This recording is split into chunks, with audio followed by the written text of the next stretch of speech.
आपकी जेब में जो फोन है वो सिर्फ आपका ना रहे। सरकार चाहे तो आपकी हर कॉल, हर मैसेजेस, हर लोकेशन का पूरा इतिहास सिर्फ एक क्लिक में जान सकती है। और वजह, आपकी सुरक्षा का बहाना।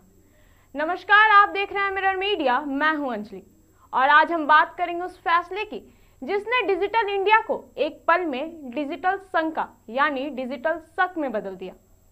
1 दिसंबर 2025 को सरकार ने आदेश जारी किया, हर नया स्मार्टफोन अब एक सरकारी ऐप संचार साथी के साथ आएगा और इसे हटाया भी नहीं जा सकेगा। सुरक्षा चाहिए या सतर्क निगरानी से सुरक्षा? तो पहले जानते हैं कि संचार साथी असल में है क्या। संचार साथी कोई नया ऐप नहीं है, इसका पोर्टल 2023 में लॉन्च हुआ था। सरकार का दावा है कि 17 जनवरी 2025 तक इस ऐप को 1.25 करोड़ लोग इंस्टॉल कर चुके हैं और इसके जरिए 42 लाख चोरी किए गए मोबाइल ब्लॉक हुए हैं। वहीं 26 लाख फोन वापस मिले तो लोगों ने IMEI चेक किया, तब पता चला कि नकली फोन पकड़े गए हैं और संदिग्ध कॉल मैसेजेस रिपोर्ट हुए और ये ऐप जुड़ा है CEIR यानी सेंट्रल इक्विपमेंट आइडेंटिटी रजिस्टर से, जहां देश के सभी IMEI नंबर दर्ज हैं। यानी आपका मोबाइल चोरी भी हो जाए और कहीं भी चालू हो तो ये सिस्टम उसे पकड़ सकता है। तो फिर विवाद कहां से शुरू हुआ? 1 दिसंबर 2025 को सरकार ने कहा, हर नया फोन चाहे सैमसंग हो, वीवो या कोई भी, संचार साथी प्री इंस्टॉल रहेगा। हर कंपनी इसे 90 दिनों में लागू करे। और इतना ही नहीं, पुराने स्मार्टफोन में भी अपडेट के जरिए यह ऐप डाला जा सकता है। तो यहीं से भड़की आग। क्यों? क्योंकि सुझाव नहीं, यह आदेश था और जनता समझ गई मुद्दा ऐप का नहीं, इरादे पर भरोसे का है। लेकिन चिंता क्यों? ऐप में ऐसा क्या था? संचार साथी कोई साधारण ऐप नहीं था, इसे दिए जा रहे थे प्रिविलेज सिस्टम परमिशंस, SMS पढ़ने की अनुमति, कॉल लॉक एक्सेस, फोन की location tracking, SIM data. IMEI का सबसे बड़ा यूजर इसे अनइंस्टॉल नहीं कर सकता था। यानी आपके फोन की चाबी धीरे धीरे आपके हाथ से निकलकर किसी और के हाथ में जा सकती थी। तो विपक्ष का क्या कहना था?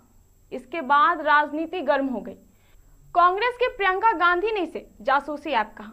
It is snooping app, so you know what it is then. You said snooping app, so it is a snooping app.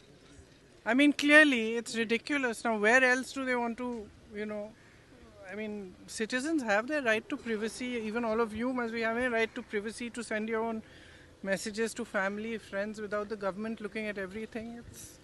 It's not just one thing. KC Venugopal ने पेगासस का उदाहरण देते हुए कहा, यह निगरानी का नया तंत्र है। शिवसेना की प्रियंका चतुर्वेदी बोली, ये तो बिग बॉस जैसा है, हर कदम पर नजर।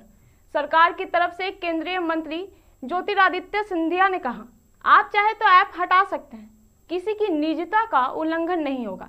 दूरसंचार का क्षेत्र एक बहुत बड़ा माध्यम है लोगों को विश्व के साथ जोड़ने का, और आज देश के अंदर हमारे 1 बिलियन यूजर्स हो चुके हैं सर। लेकिन जहां सकारात्मक उपयोग भी किया जाता है, ऐसे कई तत्व हैं जो इसका नकारात्मक उपयोग भी करते हैं। और सरकार का दायित्व होता है कि देश की जनता और हर नागरिक को उस नकारात्मक प्रयोगों से हम लोग और तत्वों के से हम लोग जोड़ पाएं और सुरक्षित रख पाएं। इसी सोच के साथ संचार साथी पोर्टल की हमने शुरुआत की थी सर 2023 में, और संचार साथी ऐप का प्रयोग हमने 2025 में हम लोग ने शुरुआत किया। अब संचार साथी क्या है?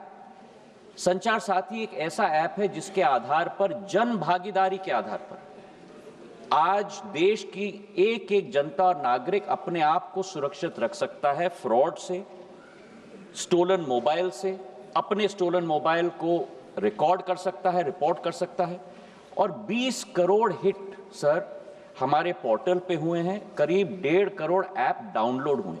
यह सिर्फ मोबाइल सुरक्षा के लिए है, लेकिन लोग बोले आज IMEI तक, कल को कैमरा माइक तक पहुंचे तो अविश्वास यहीं से पैदा हुआ। तो क्या यह आदेश सुप्रीम कोर्ट की कसौटी पर टिकता था?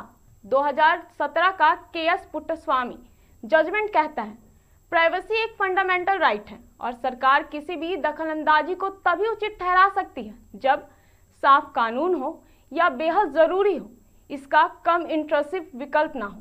ऐसे में एक्सपर्ट्स का जो मत है वो ये है कि संचार साथी प्री इंस्टॉलेशन इन तीनों टेस्ट में फेल होते हैं। वही काम SMS 14422 से हो रहा था। पोर्टल पहले से मौजूद था, फोर्स्ड सिस्टम ऐप का कोई स्पष्ट कानून आधार नहीं था, तो असली साइबर सुरक्षा का खतरा कहाँ है?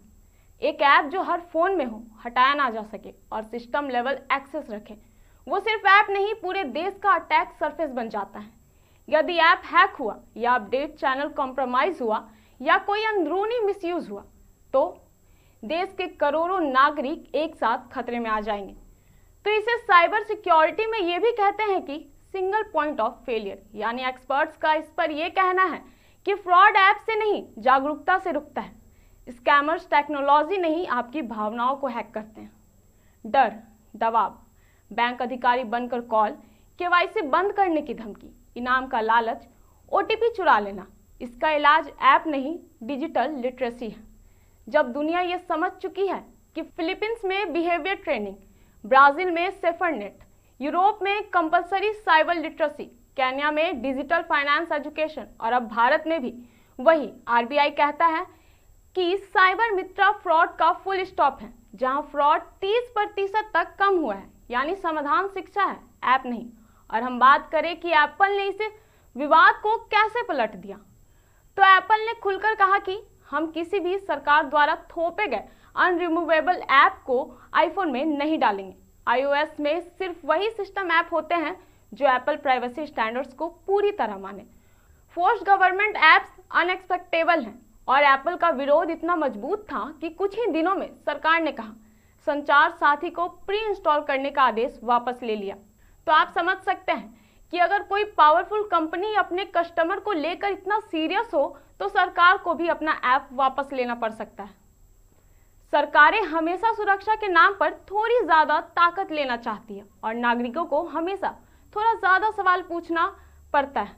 संचार साथी का आदेश वापस हो चुका है, लेकिन इस घटना ने हमें आईना दिखाया है कि डिजिटल युग में हमारी सबसे बड़ी लड़ाई डाटा बनाम सरकार नहीं बल्कि सुरक्षा बनाम आजादी के बीच संतुलन की है। सुरक्षा जरूरी है, पर बिना स्वतंत्रता सुरक्षा सिर्फ एक और कैद खाना बन जाती है। भारत सुरक्षित तब होगा जब नागरिक जागरूक होंगे, ना कि तब जब उनके फोन पर किसी आदेश की छाया हावी होगी।